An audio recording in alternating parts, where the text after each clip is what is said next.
before I had an open door. So I told myself I'd never let that happen again. Been walking around, self-esteem is down, my feet shut the door. Hello, Facebook family and internet world. My name is Raquel and this is Pages of Life. Today we're going to be talking about organized religion and why so many people no longer participate in organized religion. Well, before I get started, I just want to give a shout out to my church family, New Journey. I love the New Journey family. And let me tell you, I don't care what nobody say. My choir is off the chain. Also, my New Journey band, oh my Lord. I can't even speak slang, but I think it's like they off the for hizzy, shizzy, and my nizzy, and all that. Whatever it is, I mean, they are the bomb. I'm telling you, if you guys want to hear some awesome, anointed, just rock your head, want to lay out on the altar, you need to come to New Journey and hear our choir and our band. I have to give a shout out to Mr. Larry Durrell, LD, Mr. Sticks and Skins. I have to give a shout out to Doc Mason. The boy is bad on them keys. I also have to give a shout out to Art. Oh my Lord, Art. I just have to say it. Art be making love to that horn. Art, get busy. Do you hear me? I'm like, oh my God. And I cannot forget Bob. Bob be tearing it up on the bass. Okay, I just have to give a shout out to my New Journey family. I love them so much. In that choir, I don't care if it is 9 of them. I don't care if it's 5 of them. I don't care if it's 20. They be singing. Y'all hear me? Okay, I'm off of that. I just have to give a shout out to my New Journey family. Okay, so we're talking about organized religion. Now, I just kind of want to share a little bit about my testimony.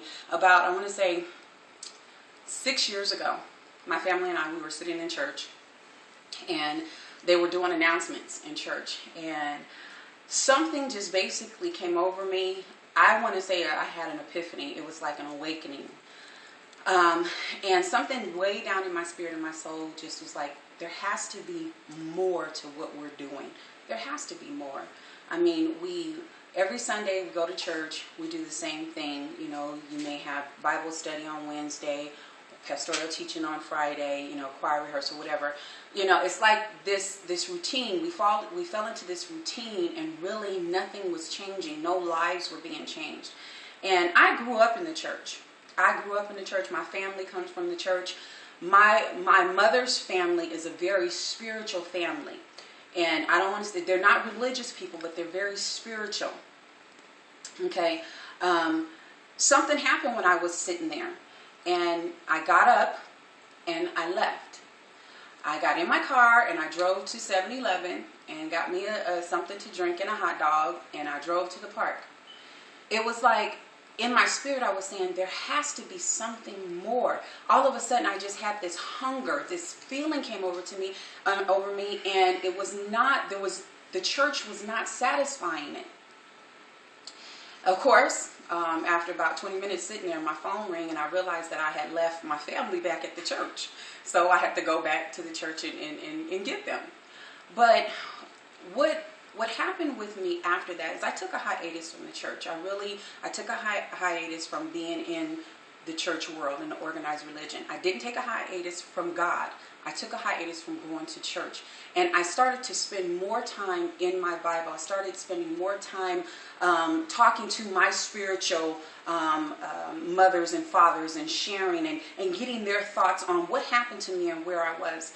And there were a few of them that were happy for me. They said, oh my God, you know what? It is like you're moving to the next level in your life, understanding that God is not just in this box. Because that's how we were raised. We were raised that, you know, you are part of this particular religion, and this is where God is, and this is how he only operates. And I was like, okay, no, it has to be more to it than that. But doing some research and talking to people on their thoughts and why they are no longer participating in organized religion, you know, I wanted to create a dialogue about this. And I have to tell you that I am not bashing Christians. I'm not bashing going to church. It is not about that, because like I said, I go to New Journey, Church of God in Christ in Hawthorne, and I love it. But I want to create a dialogue, and I want you all to talk back to me and tell me what your thoughts are about organized religion. Why aren't you going to church anymore, or why do you go to church? What are your thoughts about being in church? Okay. Now I've heard some people say that when it comes to Christianity, this is what I have heard, that people have classified Christians as homophobic, racist, money hungry, backstabbing, controlling people.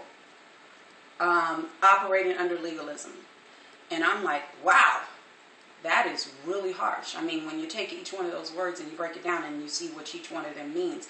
But just saying that, my mind can scan over conversations that I've had with people, concerning race, and concerning lesbianism and homosexuality and all those different things. So I can see how some people can fix their mind to think that way, and they're entitled to their opinion, okay? One of the things that I was big on, though, was the whole thing about legalism. Now, we have to understand that legalism can refer to any doctrine which states that your salvation only comes through following the law. Okay, now for us Christians, we believe in the Bible. We're taught the Bible, and this is supposed to be our roadmap, and this is what we believe. And my understanding is that Jesus, he did not come to abolish the law, but he came to fulfill the law. So he came, and he's not coming back again to die on the cross. He did that already. So that tells me that he has already done it. He has already fulfilled the law. So therefore, I'm no longer bound under legalism.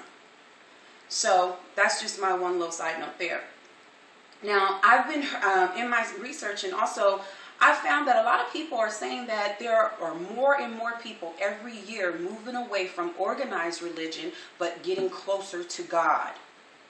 Now, so many centuries ago, or many years ago, when this whole organized religion came into place, people used to fellowship in their homes. They used to have groups in group meetings in their homes, and they used to fellowship and worship together and pray together and encourage one another, because that's one of the main reasons that organized religion exists, right? It's because we're coming together to serve our God, to fellowship and to get a refilling, to get encouragement. Now we have the churches from, the smallest church of 2 members to the biggest churches, the mega churches that have, hundreds of thousands of people. Okay.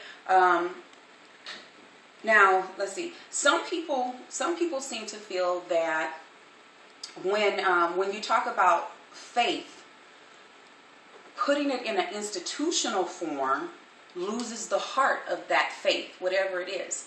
Because now you've organized it, you've put it in this institution, and now you're telling me how I have to have my faith. And I can only have this particular faith if I do it this way, or if I look this way.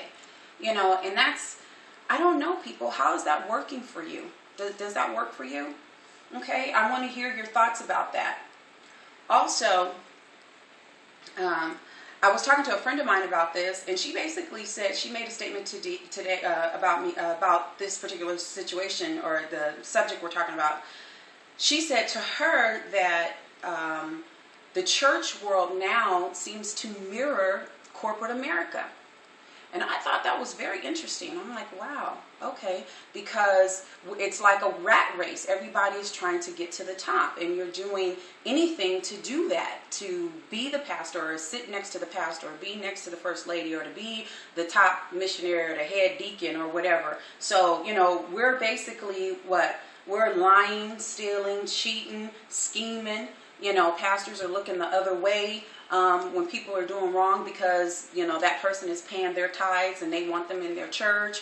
I mean, there's a lot of different issues that go on in organized religion, and I can honestly say that it does do some good. Organized religion has a place. Everything has a place, but where have we come to at this point with organized religion?